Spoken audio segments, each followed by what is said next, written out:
70 के दशक का गली का गुंडा, 80 में बना माफिया। सियासी शय ने बदली अतीक अहमद की जिंदगी।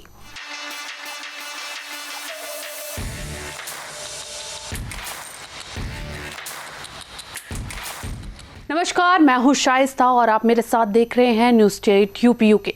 आज हम आपके लिए लेके आए हैं हमारा खास शो बाहुबली, जिसमें हम आपको यूपी के उन बाहुबली नेताओं के बारे में वो किस्से बताएंगे जो आपने पहले कभी नहीं सुने होंगे। कब्जा, फिरौती, कत्ल, धमकी, ये इन माफियाओं के लिए आम सी बात है, लेकिन यही बात यूपी की जनता के लिए बेहद खौफ भरा मंजर साबित होती है। अतीक अहमद एक ऐसा नाम जिसे यूपी का बच्चा बच्चा बाहुबली के नाम से जानता है।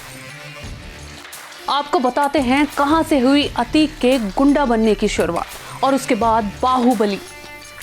दरअसल प्रयागराज, जो उस दौर में इलाहाबाद हुआ करता था, कहानी 70 से 80 के दशक के बीच की है, जब तत्कालीन इलाहाबाद में माहौल बदलने लगा था।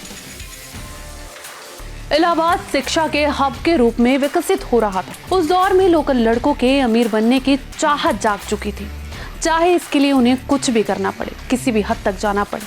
वो गुनाह के हर रास्ते को अपनाने के लिए तैयार थे। वो बेताब थे गुनाह के रास्ते को अपनाने के लिए। इसी दौर में चकिया मोहल्ले में रहने वाले एक तांगे वाले का बेटा अचानक सुर्खियों में आ गया। पुलिस और नेताओं से मिलने लगी शह। महज 17 साल की उम्र में फिरोज तांगे वाले के लड़के अतीक अहमद पर हत्या का आरोप लगा। फिर क्या था, उसका रंगदारी का धंधा चल निकला। वो दौर था पुराने शहर में रहने वाले एक गुंडे चांद बाबा का। कहते हैं कि उस दौर में चांद बाबा का जलवा ऐसा था कि चौक और रानी मंडी इलाके में पुलिस वाले तक जाने से डरते थे। उस समय उम्र और बदमाशी की दुनिया में अतीक चांद बाबा से काफी छोटा था, लेकिन पुलिस और उस दौर के नेताओं ने चांद बाबा का खौफ खत्म करने के लिए अतीक का इस्तेमाल किया। कहते हैं लोहे को लोहा काटता है। अतीक को शह मिली और चांद बाबा का रसूख खत्म होने लगा। 80 के दशक में सियासत के गलियारों में मजबूत अतीक ने दखल दिया। अतीक ने तेजी से लोकल गुंडागर्दी में अपने पैर जमाने की शुरुआत की। ये वो दौर था जब अतीक ने तेजी से लोकल गुंडागर्दी में अपने पैर जमाने शुरू कर दिए। लोग चांद बाबा से खार खाए बैठे थे। उन्होंने अतीक को शह देनी शुरू कर दी।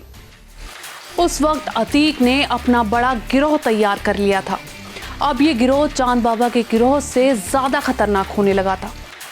बात 1986 के आसपास की है, जब प्रदेश में वीर बहादुर सिंह की सरकार हुआ करती थी।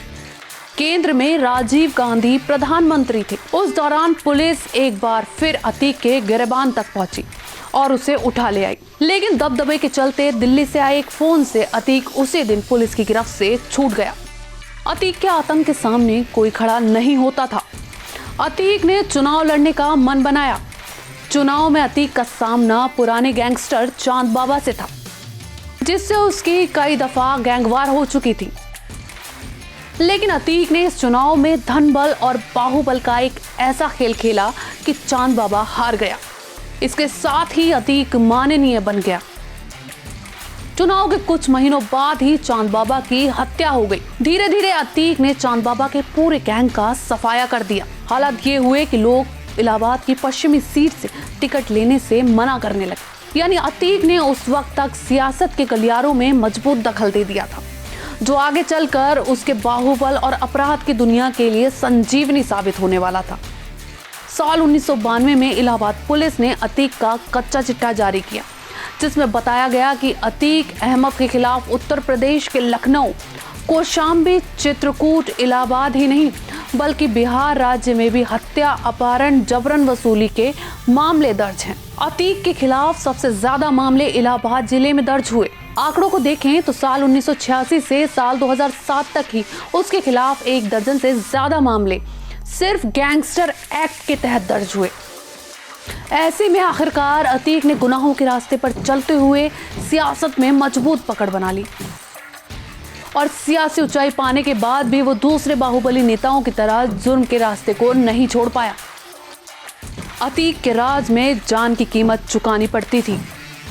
जुर्म की दुनिया में अतीक लंबी छलांगे मार रहा था, मगर उसे पता था कि उसका काला अतीत कभी भी उसके रास्ते में रोड़ा बन सकता है। लिहाजा उसने सियासत में मजबूत दखल देने का मन बनाया। मगर सियासी सफर में भी उसने गुनाहों का रास्ता नहीं छोड़ा। उसकी कामयाबी के रास्ते में जो भी आया उसे अपनी जान से हाथ धोना पड़ा। एक दौर ऐसा भी था जब अतीक अहमद ने अपराध की दुनिया में एक ऐसा हंगामा खड़ा कर दिया कि वो हंगामा पुलिस के लिए नासूर बन गया। हत्या, अपहरण, फिरौती जैसे मामलों में मुकदमों की फाइलें और बढ़ती चली गई, मगर अतीक का कोई कुछ नहीं बिगाड़ पा रहा था। ऐसे ही दौर में अतीक ने एक ऐसा मास्टर स्ट्रोक खेला कि पुलिस चाहकर भी उसका कुछ नहीं बिगाड़ सकी। अतीक अहमद ने साल 1999 में अपना दल का दामन थाम लिया। वो प्रतापगढ़ से चुनाव लड़ा लेकिन हार गया और साल 2002 में वो इस पार्टी से विधायक बना। साल 2003 में जब यूपी में सपा सरकार बनी तो अतीक ने फिर से मुलायम सिंह का हाथ पकड़ा। साल 2004 के लोकसभा चुनाव में समाजवादी पार्टी ने अतीक को फूलपुर संसदीय क्षेत्र से टिकट दिया। उत्तर प्रदेश की सत्ता मई 2007 में मायावती के हाथ आई। अतीक अहमद के हौसले पस्त होने लगे। उसके खिलाफ एक के बाद एक मुकदमे दर्ज हो रहे थे। इसी दौरान अतीक अहमद भूमिगत हो गया, या फिर यूं कह लें कि अतीक अहमद ने अपना प्रोफाइल थोड़ा लो कर लिया। बात 80 के दशक की है, जब मुकदमों की लंबी फहरिस्त अतीक के खिलाफ तैयार हो चुकी थी। ऐसे में वो एक दिन बुरके में अपने साथी के साथ कोर्ट पहुंचा और उसने पुराने मामलों में सरेंडर कर दिया।